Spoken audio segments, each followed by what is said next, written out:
Welcome to Take Notice, Amplifying Black Stories. I'm your host, Allison and Higgins. The mission of this project is to take notice, to listen, to hold space by amplifying Black stories, experiences, and voices. Conversations on family life, finding joy, and interests of folks in our country who encounter racism on a daily basis. A portion of these discussions will be dedicated to holding space for guests who are comfortable sharing their personal experiences with racism. Stories help us all learn and connect. We are here to listen, to take notice. Thank you for being with us. Let's take a moment to recognize, to take notice of the voices that are so often unheard. Land acknowledgement statements are an important part of honoring those whose land we now live and work on. I have chosen to begin each episode this way to spark ideas and keep these conversations in the front of our minds so that we may learn how to do better. I would like to acknowledge the land on which I created this recording and the recording of the interview in this episode. I would like to show gratitude to the traditional ancestral land of the Tulalip, Snohomish, Stillaguamish, Sauk-Suattle, Shoalwater Bay, and Chinook tribes, recognizing that these names are not the original names of the people of these areas. As I continue to learn how to better acknowledge Native people of these lands, I will adjust the wording of the beginning of each episode. I encourage listeners to research the land on which you live and are listening right now. Recognizing this is just the beginning. So this is the very first episode we recorded. This was back in August of 2020. My wonderful, patient husband allowed me to practice my non-existent interviewing skills out on him multiple times to test out the equipment, come up with the flow for these episodes, and to include him on the project, which I'm really grateful to be able to do. I think it might be harder, though, to interview your significant other than someone you don't know at all. So there's that. But you may notice that the format in the episodes are a little bit different than in this episode. So there's also that. It's morphed a little bit even since then. I'll probably always do a little bit of a forehead smack every time I listen to something older, but that is just how these things go. Darius has been my sounding board for this project since the very beginning, offering advice, guidance, and encouragement. A huge part of this project is for him. So I want to acknowledge all that he's done to put this into the world and everything that he's put into this and encouraged me to do. And so I just want to thank him very much. Also, his music, Darius's music, is featured in each episode. That intro and outro you hear is from Darius's song, What Matters. So for this episode, if you hang out at the very end of the episode, you can hear the full track. So let's get right to it. Please enjoy this episode with Darius Heggins. Take Notice would like to take the time to acknowledge Black-owned businesses, organizations, and artists. If you have a suggestion of who we should highlight during our episodes, please find us on social media or visit our website. Take Notice invites you to follow and support Langston. Langston is a 501c3 nonprofit arts organization established in 2016 to lead programming within the historic Langston Hughes Performing Arts Institute in Seattle. Langston guides generative programs and community partnerships that center Black art, artists, and audiences and honor the ongoing legacy of Seattle's Black Central area. They support a variety of enriching programs across multiple disciplines, rooted in the following mission and values: to strengthen and advance our community through Black arts and culture, to cultivate Black brilliance by sharing culture, promoting artistic expression, encouraging artistic excellence, facilitating cultural education and possibility, cultivating leaders, practicing radical inclusivity, thriving as a self-determined community. To follow and support, visit langstonseattle.org. So we are married, but other people don't know you as well as I do. So if you can just introduce yourself a bit, tell the listeners whatever you would like to share, and we'll go from there. My name is Darius Heggins. I'm a father, first and foremost. I worked for the Seattle School District for about 2.5 years, and then I became a dog trainer, which has been a lot of fun, and I'm still building my business, Natural Concepts Dog Training, right now, but it's doing pretty good. I'm a musician, if you can call it that. I just kind of do studio work for the most part. And you reside in the Seattle area, but right now we're living in Arlington, yes. North of Seattle, a more rural area. Yeah, it can be interesting sometimes. Well, it's also interesting because we're just at home all the time. Yeah, it's true. COVID. So we don't really see the community that much. Yeah. And then you grew up in the Seattle area. So what was it like growing up in Seattle for you? Did you hopped around a bit and everything? What areas did you live in, and what was your youth like? I grew up down in the Rainier Valley and Seward Park area. I also did a stint in Juanita and Issaquah too, but it was all learning experiences. My dad lived over on 16th and Madison, and my mom lived more near Seward Park. So Columbia City, Rainier Beach High School, all of that. And went to, Nova and a school called AS1. It was interesting growing up with the confines that I grew up in. It wasn't just the area, but also the family dynamic that myself and my brother were living in. That made it very interesting. My brother's older. He's white, and we have different fathers, same mother. My father was there and gone for the most part. My father, I am what they would consider mixed, but I'm a black man through and through. And growing up, even though we grew up in the same house, we definitely had two different lives. My father was in and out of my life, most of my life. We still had, in the end, a good relationship. My brother's father, I thought that he had met him, but it turns out that I was wrong. His dad was not there, and I'll leave it at that. He wasn't there, but I guess recently they were able to connect, and so that's been really good for him. But it was interesting, when we would be with my mom at the store, or when we would go to certain places, go to the beach and have a good time. People couldn't believe that we were brothers. They would make comments or what have you. And my brother was always very proud to have me as his brother, as I am to have him as my brother. But we had different lifestyles. I remember when we went to Hawaii, and I fit right in. I had my locks. I still have my locks. People can't see me, so I was long locks, middle of my back. A lot of Hawaiians took me for Hawaiian. And my brother, so they were very open to me, but my brother, they saw him just as a white guy. And so he did not, it was almost like reverse racism in a sense, because they were very open. What's happening, brother? What's going on? Oh, come on in. What can we do for you? And then my brother would say, hey, how's it going? And they would just look at him as if he was a terrorist. They did not like him one bit. And so that made my experience was good in Hawaii, but his experience, I wouldn't say it was horrible, but it was challenging. So it's interesting in that dynamic, because when we were growing up, it was the complete reversal. He being white was in this society was fine. They just saw him as another white kid. But me, I got that and still do get that look. I even got it today going to Petco. I walked out and there was a dude who had his mask on, and he was just looking me up and down as like, who are you type of thing. And I just said hi, and, walked on by, and it was that, it was such a small thing, but I think that that's what racism and prejudice and things of that sort for a black man, that's what it is. It is a consistence that we have to deal with, and we learn in our own ways how to deal with it.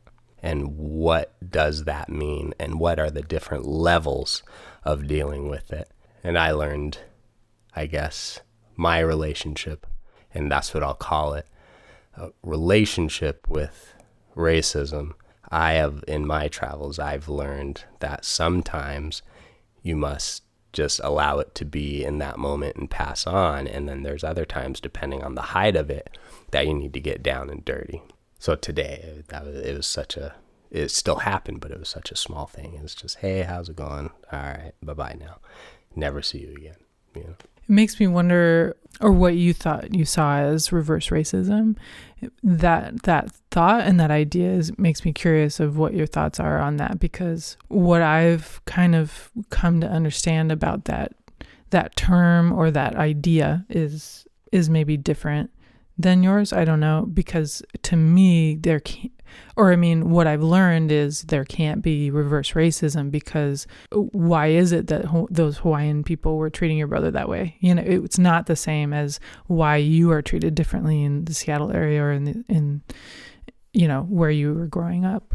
Right? Absolutely. Well, I mean, it is an unfortunate fact that throughout history, Europeans have created what issues we deal with today.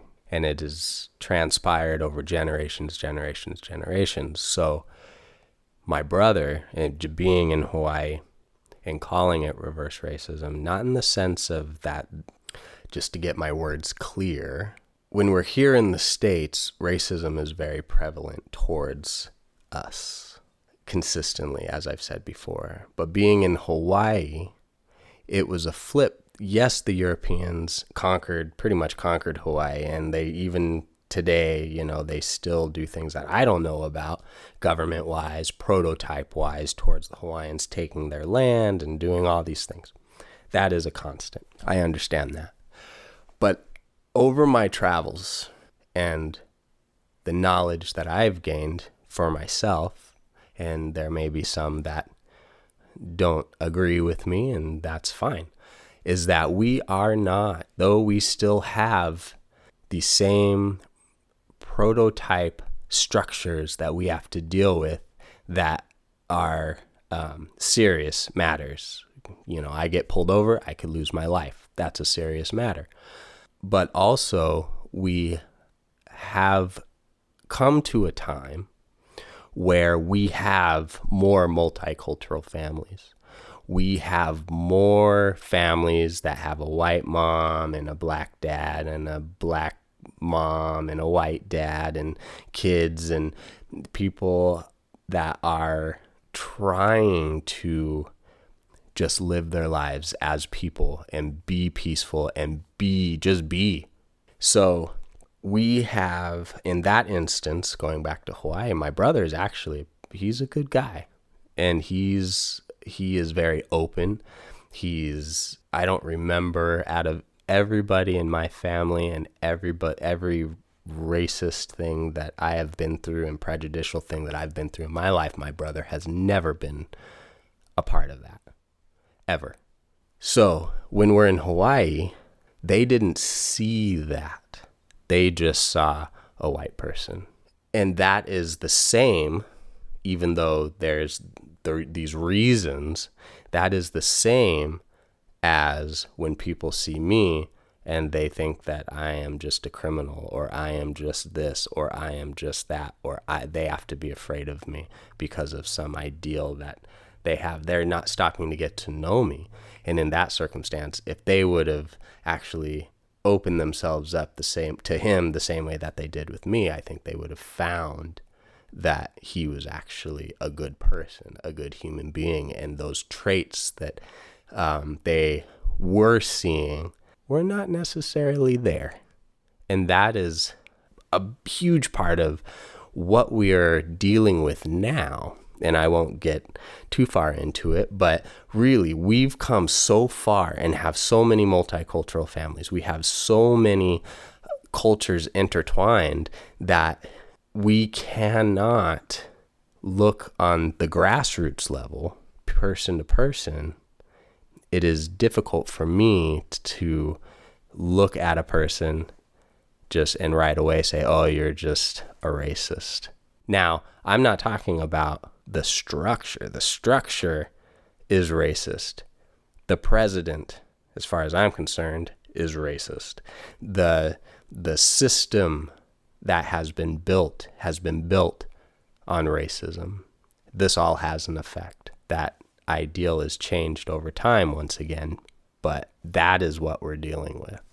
That is the ideals that we're fighting against every day. Is there a moment that you were thinking of if sharing for this episode of when you have encountered racism? Absolutely. One of the many prevalent moments is when I was in Issaquah High School, and I was in a teacher's class. I had issues at that high school to begin with. I had teachers treat me definitely less than the others. I had a teacher kick my bag across the floor because it was sticking out of the table, and then ask somebody else to please move their bag. That was a situation. But the biggest thing is when I was with my friends and I had a shirt on that I think it was a big tapestry type shirt, and it had in one section had this marijuana leaf on there, and the teacher took myself and my friends back and asked me to flip the shirt out inside out, and said that was inappropriate. And I said, why? It was so small you couldn't really see it. It was like you had to be up close and pinpoint. And I just said, well, I don't see why. And he says, I'll send you to the principal's office. And I said, that's fine. I'll talk to the principal about it. I'm not doing anything wrong. I'm not bothering anybody. I'm in your class. And he stated with my friends there, one was Hispanic and another one was white, I believe. And he says, well, you're not going to pass my class anyway. And I said, well, what are you talking about? Just kind of gave him a look. And he's like, you're not going to pass my class because you're black.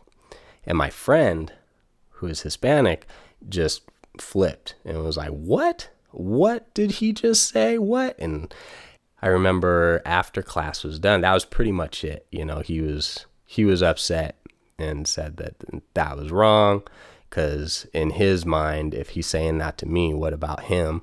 So I actually approached the principals and told them of the situation, and they just said, oh, it was fine. He must not have said that. You must have heard wrong. And I was the one that pretty much created this story in my head to get back at him, and nothing ever came of it. And it was after that day that I decided to do homeschooling, and I was done. I was done with high school. And I had gone to Cleveland High School, which was completely different. Cleveland High School was a high school that you had to watch what you say and who you say it to, because you could get beat, stabbed, or even shot at the drop of a hat. That was just the area. That's what it was. But there was a lot to learn in there. I saw, with this long hallway, I saw segregation, to where I walked through the door, long hallway, it was break.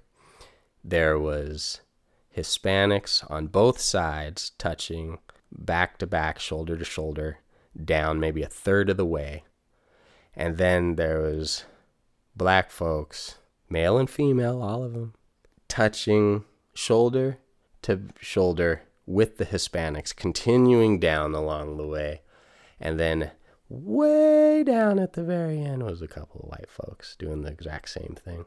None of them wanted to recognize each other. The ones touching, so a Hispanic male and a black male, touching shoulders, touching backs, both looking the opposite way, as if they were not there.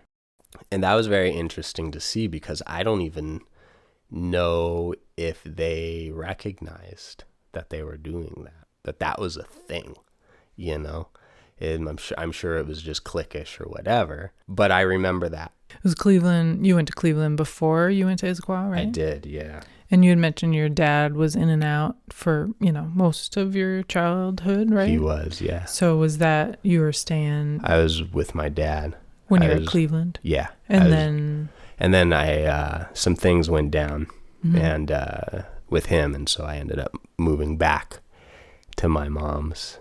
And that's when you were at Issaquah? That's when I was in Issaquah, Yeah. Your story about what your teacher said to you, do you remember who else was anybody else involved and anybody else aware besides your friends that were there when your teacher said that?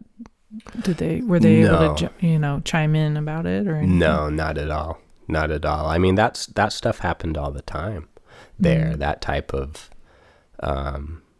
foolery, I'll call it, happened all the time. And I mean, there's only a handful of us.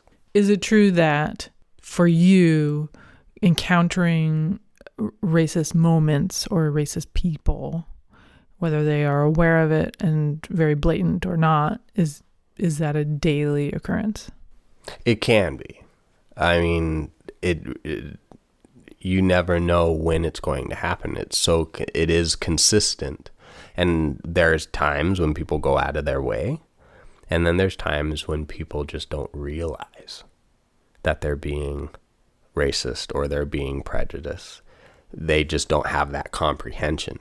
Do you have any thoughts on what would make you feel genuinely equal?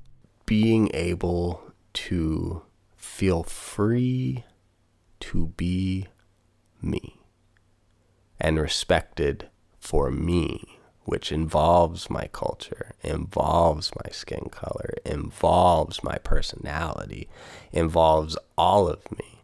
Because really, that's what everybody wants. We get caught up with this and that, but when you break it down, that's what everybody wants. And what does that look like? How can we get there? Consistently we have, the next generation is going to do better.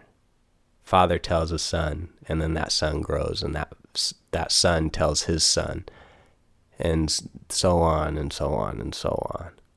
Well, I choose to not get caught up in those ideals and to try and be free and show others freedom, if that makes sense. And a lot of people will probably think of that and be like, man, you're crazy.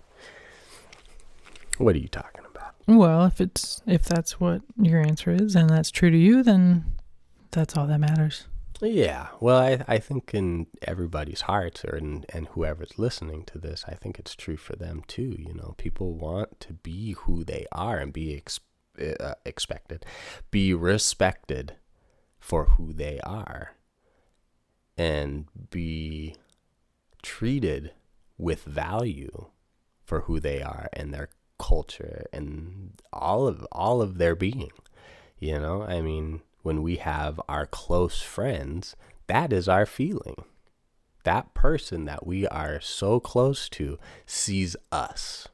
But then we look at society and we put our armor on and we have to deal with racism. We have to deal with all that stuff. And that is the part of the core, is that we know that those people or in those situations, they don't see us. They don't see me.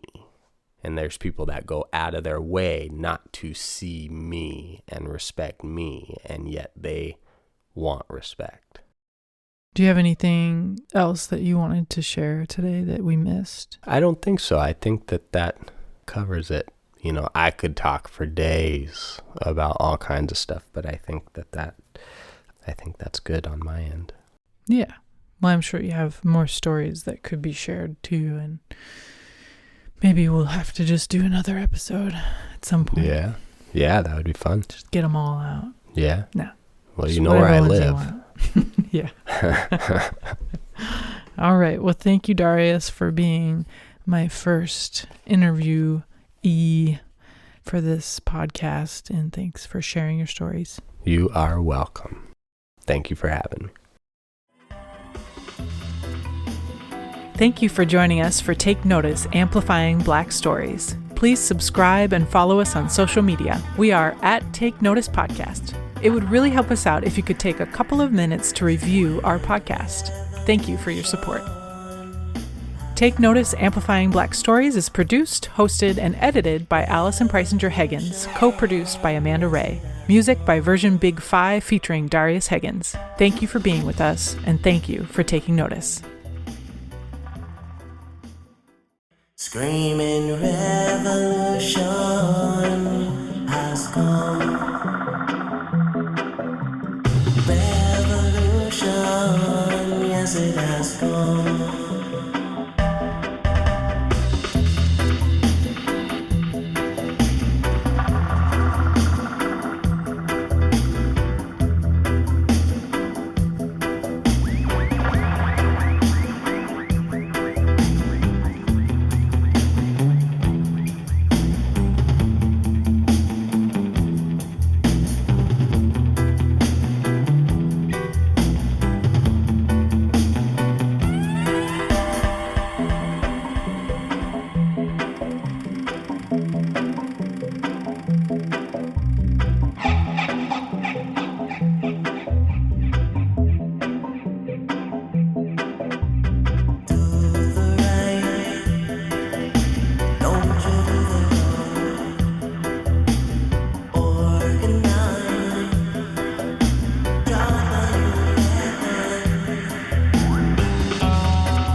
Prices are so high that we can barely hold a cent. When the facts are clear, you say they're inconclusive yet. You take away our rights and say we're wrong to vex. Every little action causes a reaction. The time for revolution is here. On a unified front, yes, we walk together, never forgetting what mattered.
custom.